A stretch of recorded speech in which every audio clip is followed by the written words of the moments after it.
Hello everyone, and thanks for joining me once again. Now, as we're getting closer to another end of the year, what I'd like to do today is give you a roundup of a little clutch of favourite finds over the last 12 months or so. I've had so many fab finds recently, luckily, far too many to stick into just one video, so there may be another roundup video to come. And in this video, I've narrowed my finds down to coins, tokens, and dress accessories. So, first up, coins and tokens, ranging from the 13th century to the modern day.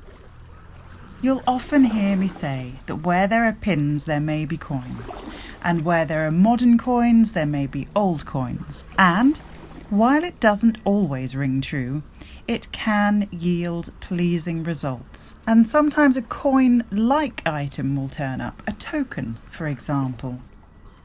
Now, we know that tokens of the British Isles, dating from the 13th century onwards, had multiple uses, such as token coinage used by pilgrims, rural tallying systems, and, particularly from the 17th to 19th centuries, used in lieu of small change when small units of currency were scarce. Tokens of the British Isles come in all shapes and sizes, from lead and tin to copper and brass, and, believe it or not, even pottery, such as the tokens on the screen now. Technically, however, as described by the Portable Antiquities Scheme Recording Guide, tokens are metal discs which feature designs and often inscriptions, and which were intended for use as either symbols of receipt or debt for either goods or services, as passes, or in small transactions in times of shortage of small denominations in the currency. Right, have you got that? So, here is my oldest leaden token, a recent find, but it dates from 1350 to 1430, which means this lead token here has been lost in the River Thames for up to 671 years. This token is of geometric design and features in the book English Tokens 1200 to 1425 on page 77. Let's take a quick look at that.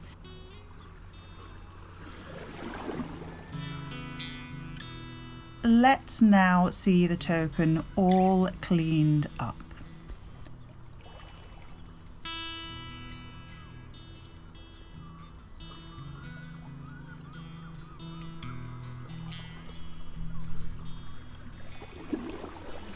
Tokens, used in lieu of currency, provide a real spectrum of information, from hardly anything at all to dates, places, and names.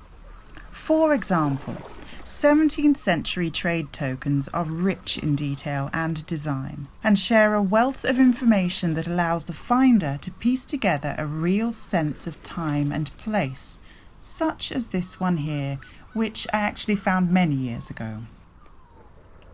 This is a 17th century trade token, a complete English post-medieval copper alloy farthing trade token dating from AD 1648 to 1674. Whew, that was a bit of a mouthful. Right, the legend reads, at Shadwell Dock, at the world's end, can you see the outline of the three men standing with astronomical instruments around a globe? Although we can't find records of the world's end, the assumption is that it was a tavern. And there is one other similar token recorded on the Portable Antiquities Scheme, and strangely enough, that was found by my mudlarking pal, Nick Stevens.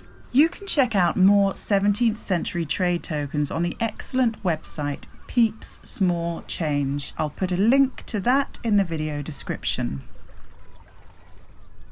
Now, another type of token frequently found on the foreshore are simple leaden tokens which largely date from the 13th to the 19th century, and this includes that particular period of the 18th century to which the Powell classification system can be applied. And here are some examples of my 18th century tokens, and it's said that London is another world when it comes to these beauties. I find this type of token in abundance, and although they rarely bear dates or little more than a crude pattern or initials, nothing much to be able to pinpoint their precise history, they are such tactile objects, quickly and easily homemade, and I just can't help but love them. I have got a special one here with a date on it, 1790, and this one was recorded by the museum as it was a stepping stone in dates for them to link between before and after pieces that they have in their collection. Now, as well as the obvious, tokens being used in lieu of available small change, other theories for their use are those such as the one posited by David Powell, who suggests that tokens, particularly because of the amount of anchor designs in existence, may have had a maritime purpose, perhaps for use in ferry crossings. Then there are those mysterious token finds. No matter how hard you search for the answer and how close you come, they remain an unanswered question. This coin blank here has been counterstamped. Its message tantalizingly complete, yet incomprehensible. This counterstamped blank that I found fairly recently looked so much like a Thomas Spence propagandist coin, an idea backed by a number of numismatists that I spoke to. Perhaps we would get an answer after all. Well, although a number of learned fellows were very interested to see it, and remarked how rare it is due to never having seen one quite like it, they eventually ruled it out as a Spence token through a lack of a comparison piece, essentially because there wasn't an extant comparison, and sadly it had to be ruled out as a Spence, and remains to this day a mystery, one that I cannot for the life of me read. Now, let's take a look at some of my hammered coins. Here's a classic hammy for you, found recently on the foreshore. It's a James I and 6th, under the House of Stuart, 1603 to 25. The design shows the first bust, Thistle mint mark, 1603 to 4. The lettering here says I.D.G. Rosa, Sina, Spina, which translates as James, by the grace of God, arose without a thorn. How grand. Now, whether by accident or design, and I like to think it's by design, the coin has been pierced at the top here, perhaps to show it was out of circulation. But it also has a significant S-shaped bend to it, a typical sign in coin love tokens. So could this actually have once been a love token given to a sweetheart to wear around their neck? Perhaps, as a couple of subscribers to this channel suggested, the coin was used in a topping out or topping off ceremony, a Dark Ages Scandinavian building rite brought to the British Isles by the Vikings to celebrate finishing the construction of a building. We won't ever know for sure, but it certainly gets the imagination going.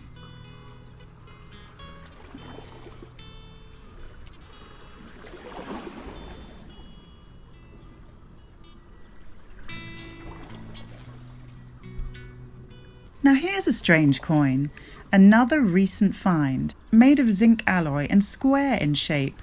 It's a Dutch coin, minted between 1941 to 43, while the country was under occupation of Nazi Germany. Because these coins were made of zinc, a cheap option, which meant other durable metals could be used for more nefarious arms-related reasons, there are not many of them around today.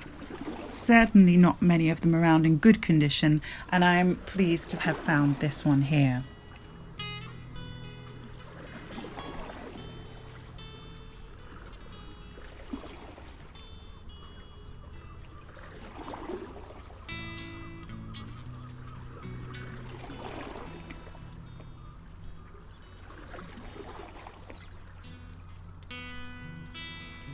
Let's get up to date with some modern coins in this patch here.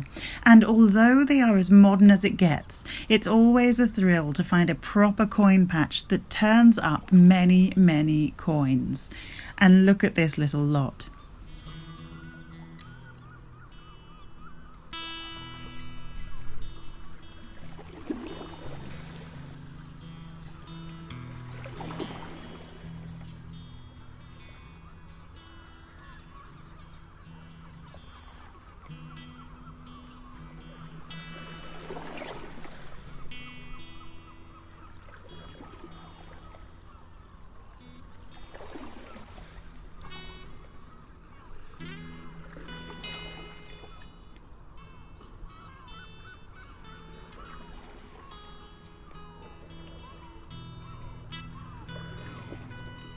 Who says modern coins, and by that I mean pre-decimal but post the 1920s, who says that modern coins can't be a worthy find?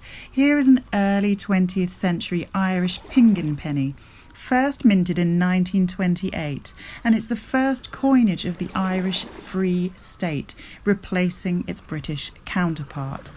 I've said it before and I'll say it again, I just adore the designs on these coins, and they were designed by Percy Metcalfe, and the coin collection was known as the Barnyard Collection.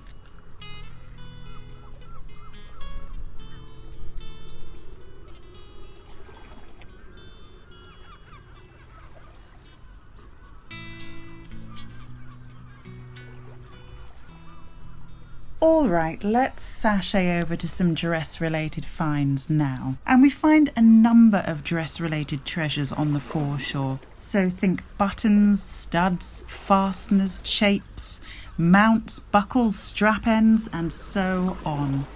In this video, I grouped together 4 common items, of which there are a number of variations, all from recent trips to the foreshore. Now, the 4 items I want to look at are lace tags, also known as shapes or aglets or aguillettes, cufflinks or buttons and studs, being collar and cuffs both. So let's start off with the common laced shape, perhaps in some eyes just one step up from the humble pin. Yet, let's not forget that these lace ends can be works of art in themselves. You'll often see me sifting through a silty patch on the foreshore, turning up pins, little pieces of metal, clothes fasteners, shapes. Now, I've explained before what they are, but I've never really gone into detail about just how exquisite they can be. Documented from the 14th century onwards, laces for fastening were used in abundance until the early 17th century. Laces aided tighter figure-hugging fashions, an eminently practical device, and later they were also used for decoration, on slashed garments and caps. Although mainly made from sheet copper alloy, they could also be made in precious metals. So check this lace tag out here. This is a 16th century tag. It's gold, decorated with bands of applied filigree around the cylindrical body and closed at the tip with a filigree cage. As I said, exquisite. Now, what's really exciting is you can see similar examples in a painting, a particular painting I'm thinking about here, and this is a portrait of Mary I of England, Mary Tudor, also known as Bloody Mary. This painting is attributed to Hans Eworth, circa 1553. Now let's take a closer look at her sleeve decoration, and we can see similar golden lace tags here in pairs covering the surface of the material. So here's a quick tip for you. If you're searching for shapes, laced shapes, aglets on the PAS, which is the Portable Antiquities Scheme database, you should use the term lace tags, as this is how they prefer the items to be recorded.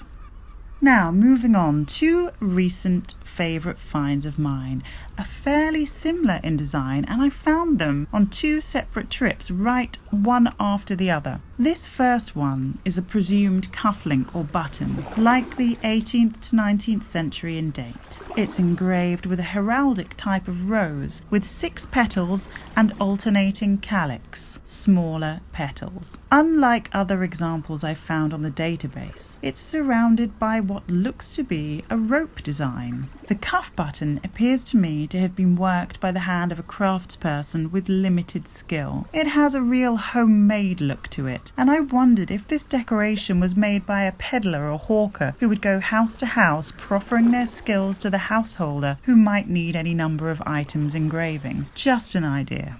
Now, take a look at this larger stud or button which I found a week later. It's a collar stud which has been meticulously and accurately tooled. It's octagonal in shape, really solid and chunky, and has an incised decoration. Same date range, and you can see the similarities in design. However, the decoration is a circle rather than a rose. Here you can see there's a tiny circle in the middle, a larger one, and then a dotted circle to enclose it. I haven't found any similar patterns on the database, but here is a similar object, another dress stud.